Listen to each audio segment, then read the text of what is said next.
welcome to the February edition of BBRO BeetCast. I'm Francesca Broom, your host and Knowledge Exchange Manager for BBRO.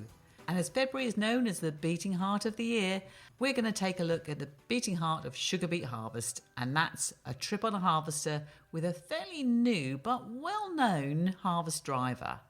We're also going to catch up with Harry Runciman, who has been carrying out a number of harvester tests across the sugar beet growing area. So, strap yourselves in. Let's hear how it's going down the farm.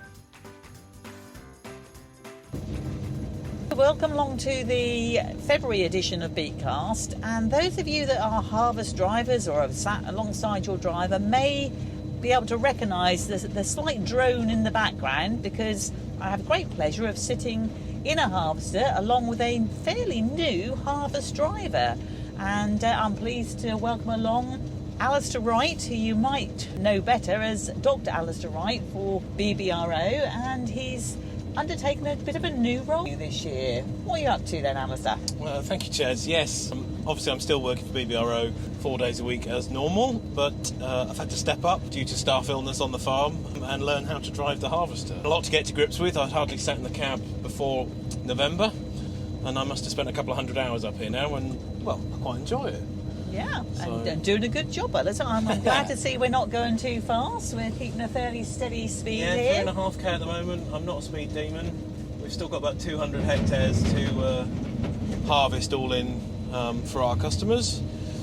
But slow and steady wins the race. I think we're doing a fairly good job, but we'll find out from Harry, won't we? Yeah, well, later on we're going to be talking to Harry Runciman from British Sugar. And Harry's been busy doing a number of harvesting tests around the sugar beet growing area.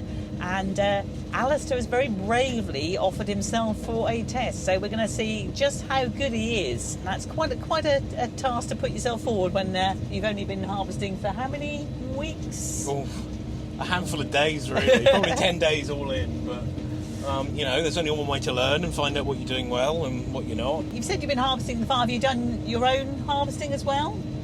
Yeah, so on and off. We're just working around our customer base, contract harvesting to keep help the harvester pay for itself. We've had this one for 6 years now. It's a Vivat 617, good machine. Done about 10,000 hours all in now. Worked hard, but has to pay for itself. So in addition to lifting the 600 or so acres on the farm, or I should use hectares, I suppose, the 240 odd hectares we've got at home, we do about twice that for contract lifting. So we're here at near Watton for Bowles Farms today, and these beet will go off to Wissington, but most of our customers are further south supplying berry. And actually I'm quite surprised that the land you're lifting on here, we are sort of still in the Breckland area. It's not too wet considering the amount of rain we've had. That is the benefit of the Brecks. I think at some stage over the Christmas break this could have been the only harvester running in berry, because of that is the good thing about such light land. You can pretty much go whenever, but we had a couple of days we had to stop. But yes, here we're right next to the battle area at Stanter. It isn't the best, but it's a good looking crop, fantastic crop, and we're keeping the 2 tractors and trailers busy, so there must be a fair bulk of crop to harvest. Yeah, you definitely didn't have any problem here with the frost, did you? So no, they look really healthy. So we couldn't go on Saturday. I came over and we tried. It just wasn't thawing out, but you can see the beet have survived unharmed almost. So very different picture to the one we had last year, isn't it? Oh, completely. This might be a little bit unfair, but before you got on the harvester this morning, did you do any settings for it? No, it was all set from yesterday, so the computer remembers everything. I've adjusted the share depth a couple of times, and obviously we have to keep the topper going up and down to follow the beet, and it's not the most level field, so that's keeping me on my toes, but everything else is pretty much automatic. It does do all that bit of hard work for you, but compared to driving the combine, it's quite an unintelligent machine. It doesn't give you the yield and all that data, and it doesn't speed and slow itself up and down, so there is still a fair bit of driver interaction, which I'm quite enjoying. Yeah, and I would imagine it's quite good that it doesn't give you data, because knowing your background, you'd be too busy trying to interpret all the data and it's not good enough. It concentrating. tells me the speed and how many hectares per hour, and I think that's enough. Yeah. So you're quite right, though. I've got enough of a job looking for beet and can spot the odd one with the odd root rot or disease, but this is a really good looking crop. So I know you cover a reasonable area around the Breckland. So how about moving the vehicle about? Do you have to do many on-road miles? Yes, yeah, she covers a fair few miles a year. I'd have to look at what the computer says for how many, but yeah, there is a fair bit of road work. So we try and block lift where we can and basically go round in a big circle each time. So before we were here, we were over at Larling. Before then, I think we did a bit at home. We lift around Croxton Way as well, so we just try and follow from place to place. But the harvester had a breakdown, so I had to go all the way back to Thetford. It's about an hour's drive by road, which is fine when you sat in the cab, but you get a lot of irate drivers behind you. So, but hopefully they will see the value of some Great British sugar on their shelves. I certainly hope so. So if you had a breakdown, do you know what the problem was there? Because I would imagine there'll be a lot of perhaps contract drivers that are feeling your pain with that. Yes, so we had a few things that needed some TLC anyway, so a new turbine was fitted on the right hand side just to help pick the beet up better. One of the bearings on the lifting shares had gone, and I think in the frosty conditions I maybe tried a bit hard and put a little bend in the bar there that's driving those depth wheels, so that had to go and be straightened. But as you can see, it's good as new. So and that was going to be my question: was the damage caused anything to do with driver error? I think in an effort to try and get on Saturday, I pushed it a little hard, but it was really frosty, so I'm glad we stopped and didn't do any more damage. And I would imagine there were an awful lot of other people, because it's getting quite late in the season now, isn't it? Yeah, well, where are we? 25th of January today, yeah. So yes, I'm amazed the factories have had adequate supply at times, but clearly they have, so yeah. Good job to all the drivers out there that have been battling tougher conditions than what our light land here affords us.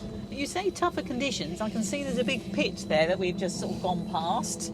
It doesn't show from a distance in the field, so how do you actually get around those type of issues? One of the things I'm learning is people who drill sugar beet fields don't necessarily lift them. So, missed the rope. We'll start that bit again. So yes, learning that people that drill beet fields aren't necessarily the same people that come in and lift them. So unfortunately this pit was drilled round in a circle, so I've just had the challenge of trying to get a machine that only likes to go in straight lines to go round in some loops, and anyone that's familiar with these Vivats probably will feel my pain, because they don't like going round in a circle. So we won't show Harry where those beet are, because there's a fair few left on top, but I've done my best.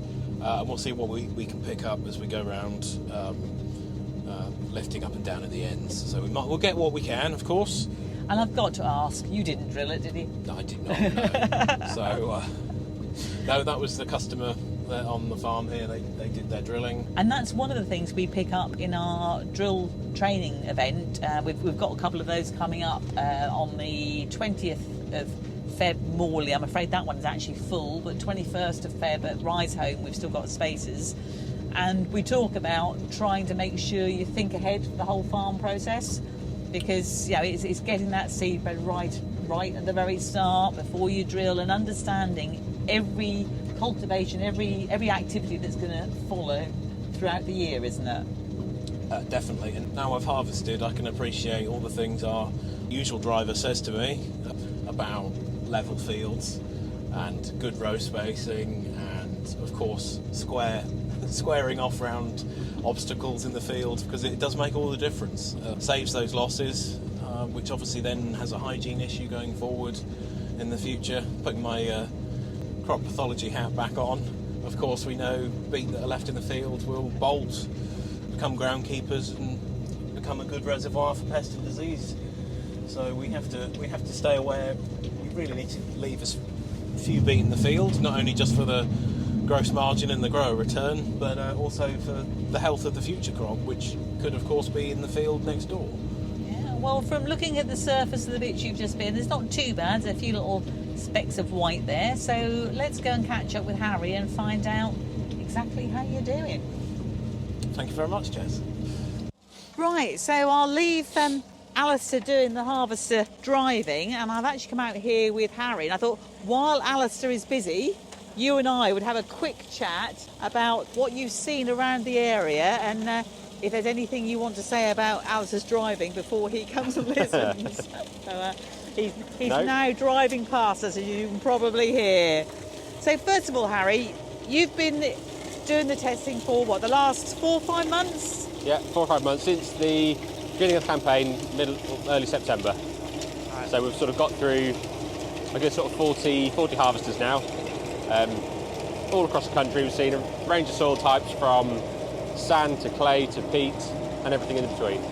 So we're getting a fairly good idea of what's going on out there and what's influencing harvest conditions and what can help the harvesters, what can improve efficiencies, and where we can save a bit more beet and get more beet into the factories. So you say you've seen where you can make savings. Tell us what those savings are. Well, it all starts with establishment and getting the primary cultivations right to make sure that the harvester has got the easiest job he can do when he gets to the field.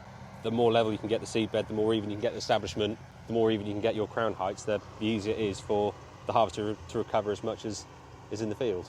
And that was something that Alistair picked up on in the way that this field has been drilled. He's got a nice circular piece around a bit of a pit over there, and that was a bit of a challenge. And also, we've just noticed that not all of the rows are equal. We've got one row that's slightly to one side. So, if you don't get that right at the start, then... and it's the little things that start at the beginning. It's getting a tape measure out and just laying it across the back of the drill just to make sure everything's right, and checking it through the season. Checking all the coulters are drilling at the same depth, and just it's the little things that are making the biggest difference. Drilling around a pond at the top of the field and pulling out the headlands, pulling out the joins in the headlands and the overlaps. Did do one test just to have a look, and there was a 18 tonne a hectare loss on the headlands where the ends hadn't been pulled out or auto shot off hadn't been used. 18 tonne. I mean, that's a huge loss, isn't it? It is huge. When you work it out to the size of the field, it turned out to about 32 tonnes across the field, right. Which it doesn't sound a huge amount when you think about it, but it is a big loss. Yeah. So just taking a couple of hours just to nip around with a hoe if you haven't got auto shut off, especially at £40 a tonne, it's worth it. And also, probably best if possible, get your drill driver to sit in with the harvester this year. I know we've already finished quite a bit, but just if you can, get them to sit with the harvester driver and see the issues they're having at the end of the process. Yeah, it is the silly things like sitting in with the harvester driver and having the driver of the harvester tell the drillman which way would be easiest for him to harvest it, where he's going to start the field, which way round he wants to go around the headland, how he wants the corners done. It's all those little bits make the harvester's jobs a lot easier and more efficient and quicker, and you save more beet. And I would imagine one of the most common comments for you, and probably something that the harvester driver is almost expecting you to say, would be speed, wouldn't it? Yeah, not a lot of harvesters and a lot of area to get across, and there is a very, very fine balance between speed, efficiency and saving beet. And I know it's been hard this year. The weather windows have really closed in. It's been wet, and it's put the pressure on to push the stick forward and go forward to get more beet. But there's still a fine balance, and you can see it behind the harvester sometimes where being forced to push. But that is the nature of the game this year. So there is more beet being lost, but it is recoverable in a good season. And it is, as you say, down to the balance. So I know, we'll speak to Alistair in a minute, but you've already picked up that if he slowed the turbines down a fraction, he might be able to recover a little bit more. Well, it's little tweaks like that that he can possibly keep the speed but reduce somewhere else. And you've got to balance it on what's available in the field, but the soil type as well, that have an impact. Yeah. So the first thing we noticed when we came here is, we're nearly on blow-away sand. It's akin to Holcombe Beach up here, so he can run the turbines as slow as he likes because we know that the dirt's going to come off. The beet are coming out of the ground with the whole taproot, so let's keep it in the harvester and get it into the factory. Mm-hmm. So every little bit helps. And some of the biggest losses come from the taproot loss, which you can't see because they're lost underground. And when you do a harvester test, you actually do what? So what we'll do is we'll pick up everything that comes out of the harvester, out of the bottom of the turbines, across 6 rows and about 20 metres long, and we'll do that a couple of times across the field to try and get an average of what's going on. But we'll discount the taproots because we'll take a view on that and take another measurement of that in the clamp, so we'll know the taproot loss. So what we're looking for is anything that was on a beet that should still be on a beet and going onto a lorry and into the factory. And roughly, we're always sort of about a ton and a half a hectare of surface losses is what you'll find in general across a field. Mm-hmm. But sometimes the biggest loss we'll get will be from the crown tears. And so having that evenness of crown height, evenness of drilling, evenness of plant population can really reduce the surface losses by making it a nice even start for the toppers and the flails and the scalpers to work where they should be, so we're not cutting one beet in half and leaving the next beet. Yeah. And how would you say Alistair has fared? I think he's doing a fairly good job. Considering it is his very first season. His first season, he's had a fairly tricky start, but the scales will tell us what we need to know. And to be honest, he's rather brave, because this is outside his comfort zone, and having me along to interview him and you doing a test of his abilities after just 10 days of harvesting. So I would imagine there's been a little bit of hesitancy from some operators to have you on board. Yeah, but the whole point of this, we're not looking at harvesters really. We're looking at how we can help the other end of the scale. We want to start at the beginning. We want to start with the cultivations to make sure that when the harvester gets here, he's got the easiest, most efficient way of harvesting a beet, and he can get every beet that's in the field onto a pad and onto a lorry. And when you do a report for a farm like this, it goes obviously to the harvester, but to the harvester driver. So it will go to the harvester driver, it will go to the grower, and it will go to the account manager, so they can all have a conversation and work out where they could have saved a bit. Yeah. But 9 times out of 10, there's never really a problem. It is just it's a 3.5 tonne hectare loss, which I don't think we're ever going to get much better than that. But it is having the confidence to know what you're doing and make those odd tweaks at the start that could potentially make a difference in a field, isn't it? Yeah, and it's starting the conversation. It's getting the ball rolling, thinking about next year's crop, so that we can recover the beet. Well, Alistair's on his last run down here, so we'll invite him over in a moment and see what your calculations tell him. So, Harry, we're now standing next to the harvester here. So what are you looking at here inside the actual tank? What I'll be starting to look at here is what are the beet looking like in the tank. What percentage of the beet are missing tap roots, what are overcrowned, what are undercrowned, if there's any green material in there. But the biggest thing you're looking at here is the tap roots and what's going to be left on the beet themselves. And from here we can see that quite clearly, because you some big bright white patches, but not too many. But not a lot. There's not a lot there for the dry matter of the beet. You would expect when you've come to beet or a field like beet like this, where it's had a lot of rain in the last couple of days, in the last couple of weeks, the dry matter of the beet is going to be really low, a lot of moisture in them. They're going to be very brittle, and they're going to break. There's very, very little you can do about it. Even here, we're watching Alistair go up and down, sort of crawling along. The turbines are going really slow, and they're still beet breaking, which you're never going to get away from it. No, it's accepting that with the conditions, isn't it? Yeah, it's accepting that actually the conditions of the field are really good. It's doing a very tidy job. All the beet's in the ground, out of the ground and in the tank. There's just a little bit of tap roots which have been knocked off on the turbines, but that's always going to happen with these machines. Right, so that sounds like a tick for you on item number 1, Alistair. Yes, I think we can't control obviously that root breakage, but I think, as Harry said, it was less pronounced the other week when I was lifting, so clearly the rain we've had since has made a bit of a difference, and I'm sure there's probably varietal differences. Yeah, no, I'm pleased. If Harry's happy, I'm happy. So. And then, Harry, I noticed you also picked up some of the beet that was left behind. Yep. And what are you doing with that? So in my buckets here, I have got some beet, or some of the tap roots which have been knocked off, which we can see, but that's taken into account when we do, like we just said, when we just had a count through the beet in the tank.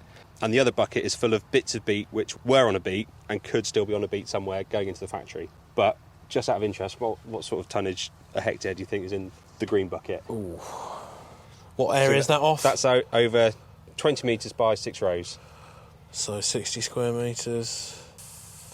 I don't know. Couple? That's probably going to be more than a tonne? Yeah.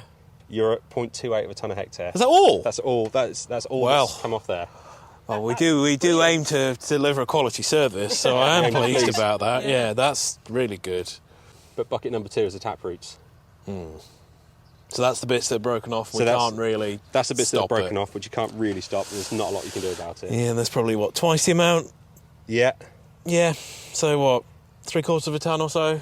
It's actually a little bit more. Oh. So you're 3 tonnes a hectare on that one. Really? Oh. But that is only bringing your total loss on this one to 3.29 tonnes a hectare, Okay, which you're well in the average of all the harvests we've seen so far. good. And what is the average? So the average at the moment is just under 3.2 tonnes a hectare. Yeah. The lowest we've seen is 1.4, and the most we've seen in the field is 8.2. Oh, wow. But then, due to conditions where they were, it was a heavy field. It was about to rain, and it was a case of we're not leaving this beet before we can't get it again. So the stick was forward. The conditions were not ideal, but the beet was out. The field is back to where it should be. Yeah. And it's done. That's balancing that. So Risk it and is- reward, isn't it? That is a balance, and that's a risky take. But in the grand scheme of things, across that field, it was better to do it then than to wait till December, when the likelihood is they wouldn't have got it at all. Yeah. And I sat in with Alistair, as you saw, and I could see that crowning depth was great, and he was getting most of the beet out. But is there any small pointers you can give him to perhaps just recover a fraction more?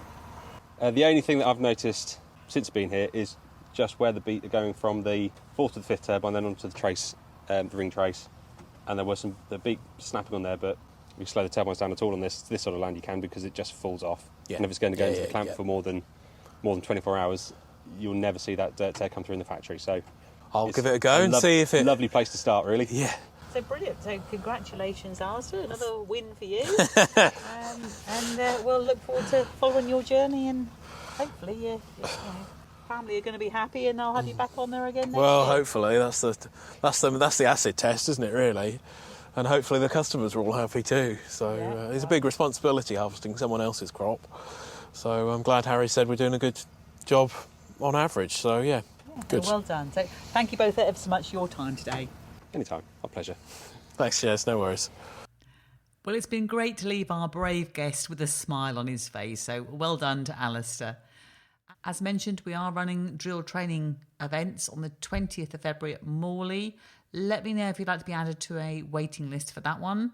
And the 21st of February at Rise Home, there are plenty of spaces.